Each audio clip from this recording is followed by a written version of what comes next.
Salut tout le monde, Micah ici avec ebikeschool.com et aujourd'hui je vais essayer quelque chose d'un peu différent. Maintenant, tout le temps, je reçois des emails de personnes me demandant mon avis pour recommander un e-bike pour eux. Les clients me parlent de leur situation, de leurs attentes et de leurs besoins, puis me demandent quel vélo électrique serait le plus adapté pour eux. Et j'essaie de répondre à autant d'entre eux que je peux, mais parfois je suis submergé par eux. Je peux parfois en recevoir une douzaine par jour. L'autre seule chose est qu'à chaque fois que je fais cela, je passe beaucoup de temps à répondre à la question d'une seule personne qui n'aide vraiment qu'une seule personne. Et même si j'aime aider les gens, cela ne me semble pas très efficace. Alors j'ai décidé ce que je vais essayer de faire, c'est de prendre un tas de ces questions et de les mettre dans une seule vidéo et de partager ces réponses afin que vous puissiez voir quel type de vélo électrique je recommande pour différents types de cyclistes. Et j'espère que cela aidera plus que simplement le cycliste original de la question et pourra être plus utile à la communauté en général. C'est donc ce que je vais essayer. On verra comment ça se passe.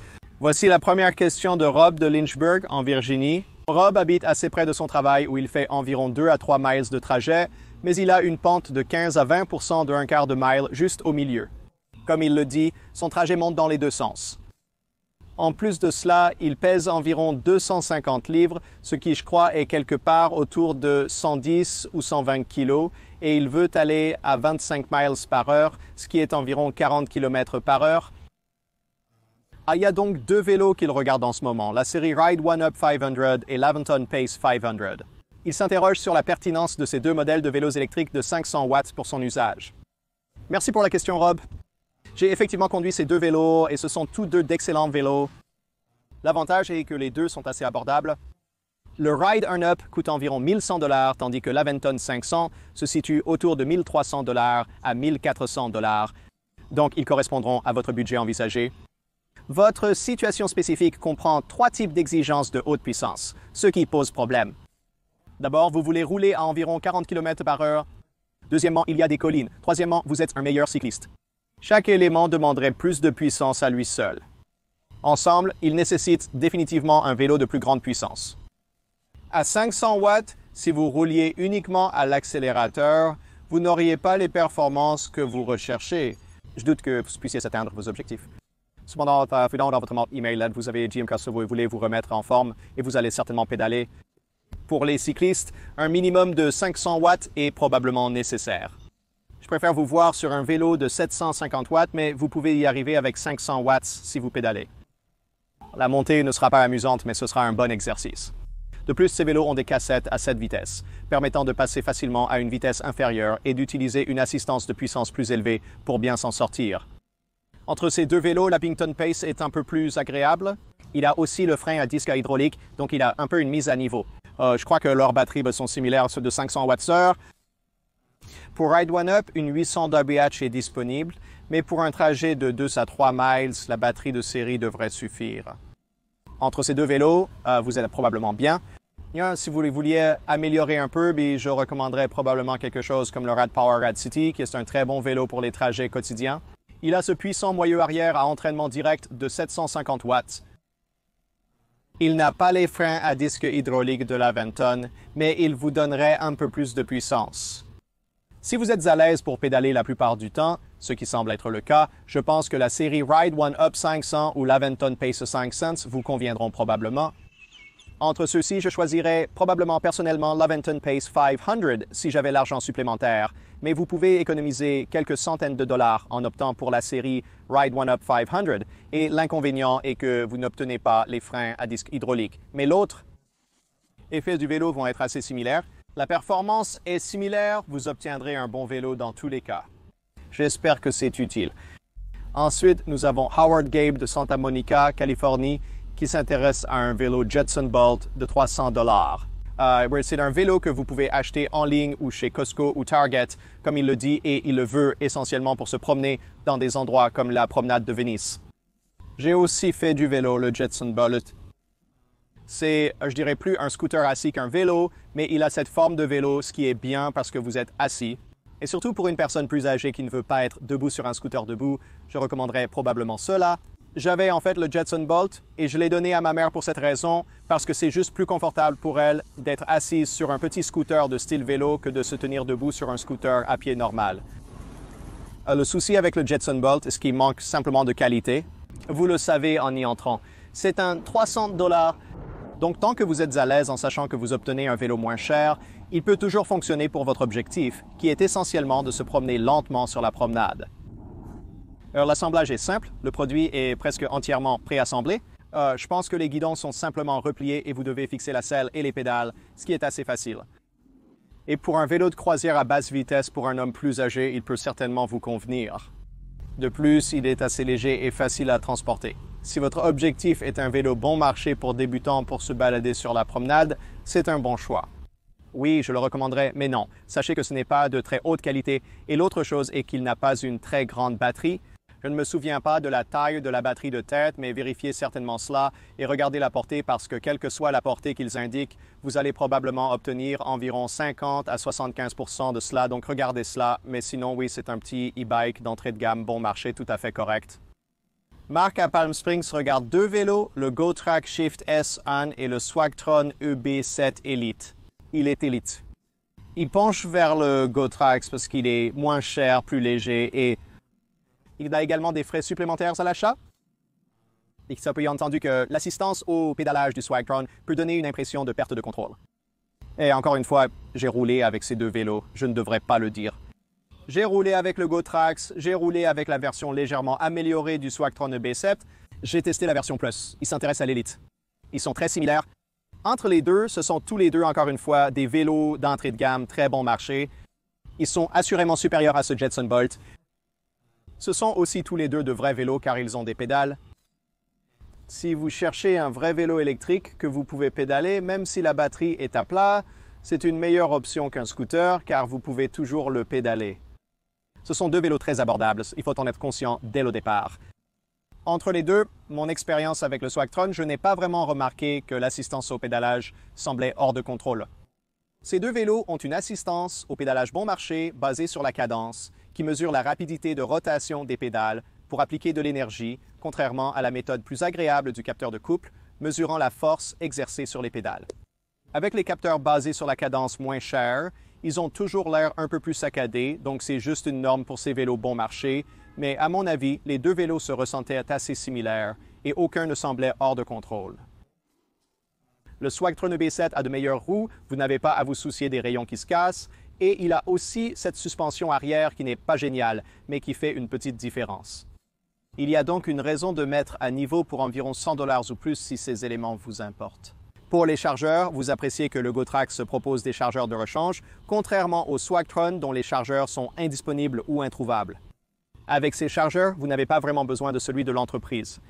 Vous pouvez obtenir presque n'importe quel chargeur après-vente. L'important, c'est que vous devez faire correspondre la tension, donc vous devez être prudent. Ici, je ne dis pas que vous pouvez prendre n'importe quel chargeur, vous devez trouver un chargeur de la tension approprié. Mais tant que vous vérifiez la tension de sortie du chargeur qui est venu avec le vélo, ce que je pense que ces deux sont de 36 volts, ne me tenez pas à cela. Alors assurez-vous de vérifier, mais je crois qu'ils le sont. Si c'est un vélo de 36 volts, cela signifie que c'est un chargeur de 42 volts, car la tension de sortie va être plus élevée. Il vous suffit de trouver 42 volts d'une puissance similaire de 2 ampères. Vous pouvez obtenir n'importe quel chargeur bon marché de 20 $, 42 volts et 2 ampères pour faire fonctionner les deux. Si vous visez vraiment le budget, prenez le GoTrax. La seule mise en garde que je mentionnerai est que la batterie n'est pas seulement amovible, mais elle n'est pas verrouillable. Donc, à chaque fois que vous allez et laissez votre vélo dehors à la boutique ou quelque chose, vous devez apporter la batterie avec vous parce que n'importe qui passe peut simplement retirer la batterie du vélo et partir avec. C'est une conception étrange en termes de batterie. Je ne sais pas pourquoi ils ont opté pour cela. Mais c'est ce que vous avez, donc ce sont tous deux de bons vélos pour les e-bikes de niveau débutant. Pas de grande qualité, mais ils feront ce que vous avez besoin de faire. Et si le budget est votre décideur ultime entre les deux, je dirais allez avec le GoTrax. Si vous pouvez débourser une centaine de dollars de plus environ, le EB7. Elite serait un bon vélo. Et si vous pouvez débourser une centaine de dollars de plus par-dessus, le EB7. Plus est une légère amélioration, mais cela dépend vraiment de votre budget. Donc ensuite, nous avons Cara, qui semble être une sorte de guide de rivière ou qui organise des excursions en rivière. Et elle veut savoir si le Ride One Up de la série 500 serait bon sur les routes de terre. Donc cela dépend de ce que vous entendez par route de terre. Si c'est vraiment juste une sorte de route de terre poussiéreuse ou une route de gravier, oui, ça va être bien. Vous voudrez peut-être échanger les pneus pour quelque chose d'un peu plus cranté, mais il a une suspension avant. Et j'ai roulé le vélo sur, vous savez, des sentiers d'herbe et de terre et ça fonctionne très bien. sur des sentiers de style naturel normal et des routes de terre. Si vous évoquez une ornière profonde, un parcours 4x4 ne sera probablement pas suffisant. Vous voudriez une suspension complète, mais si c'est vraiment juste comme une route de terre pour les voitures, alors le Ride 1-Up série 500 va être totalement bien. Cette suspension avant suffit amplement et fonctionne à merveille. Dernière pour aujourd'hui, et c'est une sorte d'intéressante, c'est une recommandation de moto. Donc c'est Paul qui a regardé des motos électriques bon marché en provenance de Chine. Donc il m'a envoyé quelques fiches de vente différentes de ces entreprises chinoises et veut savoir si je recommanderais l'une d'entre elles. Donc d'abord, en regardant, je suppose, c'est le josievehicle.cn, c'est presque certainement une arnaque. Il est impossible d'atteindre 150 km/h, soit environ 96 miles h avec un 4 kWh. Cela n'arrivera tout simplement pas. Donc celui-ci, peu importe le vélo qu'il vous envoie, il ne répondra pas à ses spécifications et je pense que cela va être décevant. Donc j'éviterai celui-ci. De plus, le prix semble étrangement bas. Ensuite, nous avons, qu'est-ce que c'est, la Stanford Wuxi Electric Vehicle Tech Co. Ils ont 4 motos différentes ici, 5, 8, 10 et 20 kW. Ces spécifications sont au moins crédibles, je dirais. Avec les motos chinoises bon marché, c'est toujours un pari. On ne sait jamais vraiment ce qu'on va obtenir. Cela étant dit, il y a des motos électriques abordables et cool en Chine. Donc je ne dis pas que vous devriez éviter complètement les motos chinoises. Vous savez, je ne dis pas ça du tout. La Chine produit des choses vraiment cool. Mais vous devez savoir que vous prenez un risque lorsque vous commandez l'un de ces motos Alibaba sans les avoir vus. Si vous êtes prêt à prendre un risque, regardons cette entreprise de Stanford qui semble assez intéressante. Je choisirais probablement le modèle de 20 kW ici sur le haut de gamme. Je pense que c'est environ 3 500 $. La raison étant que je suis sûr qu'il ne viendra pas vraiment avec un moteur de 20 kW. Il sera probablement plus proche de 8 à 10 kW. Mais au moins, celle-ci, les spécifications sont plus raisonnables. Elles ne sont pas si démesurées. J'imagine qu'elle n'atteindra pas la vitesse maximale de 150 km/h. Beaucoup de ces motos plafonnent à environ 100 à 120 km/h, ce qui est plus proche de 60 à 70 miles/h. Il n'atteindra probablement pas la pleine autonomie, mais vu son prix déjà si bas, autant le spécifier entièrement pour 3 500 $. Alors, la dernière chose à noter, c'est qu'il y aura beaucoup de frais en cours de route que vous ne réaliserez pas. L'expédition sera beaucoup plus chère que vous ne l'attendez. Elle pourrait être de 750 à peut-être 1500 $. Et ensuite, en cours de route, il y aura probablement beaucoup de rançons où il doit être remis à un courtier, à une entreprise de livraison de porte-à-porte, et il facture quelques centaines de dollars ici et là. Commander directement de Chine implique de nombreuses étapes fastidieuses et des paiements à effectuer. En entrant, les 3 500 $ ne sont pas le prix final. Comparé à une moto zéro de spécifications similaires comme la FXS à 10 000 11 000 $, vous économisez beaucoup d'argent en allant dans cette direction. D'accord, donc il y avait un tas de questions auxquelles j'ai répondu ces derniers jours et j'espère que vous avez trouvé cela comme une vidéo intéressante et utile afin que vous puissiez voir comment je recommande différents vélos à différentes personnes. Si vous avez apprécié cette vidéo expérimentale, faites-le moi savoir dans les commentaires. Votre avis m'intéresse. Et je pourrais refaire ça et en faire une série de temps en temps. Je prendrai un tas de ces questions et ferai une vidéo du genre « Quel e-bike devrais-je choisir ?» Je vais créer une adresse email pour vous recommander un vélo. Envoyez-moi un message à whichbikeschuldiggetagmail.com si vous souhaitez que je le fasse à nouveau. Et je ferai de mon mieux pour répondre à autant de ces questions que je le peux. Comme mentionné, n'hésitez pas à me dire en commentaire ce que vous en pensez et si cela devrait aller plus loin. C'est à peu près tout. Alors, merci d'avoir regardé tout le monde. Enfin, et surtout, le commentateur sélectionné au hasard de ma dernière vidéo qui gagnera le cadeau est NG Fullwider 5. Félicitations, faites-moi savoir lequel de mes livres vous préférez. SWAT, Do It Yourself, Lithium Batteries, Do It Yourself. Solar Power, le guide ultime du bricolage pour e-bike ou les motos électriques, et faites-moi savoir où l'envoyer. Et toute autre personne qui souhaite gagner une copie de l'un de mes livres gratuitement, il suffit de mettre un commentaire ci-dessous, et espérons que vous serez le commentateur sélectionné au hasard à la fin de ma prochaine vidéo. Mes livres sont également disponibles sur Amazon pour ceux qui ne souhaitent pas attendre pour en gagner un. Très bien, merci à tous d'avoir regardé, je vous verrai la prochaine fois.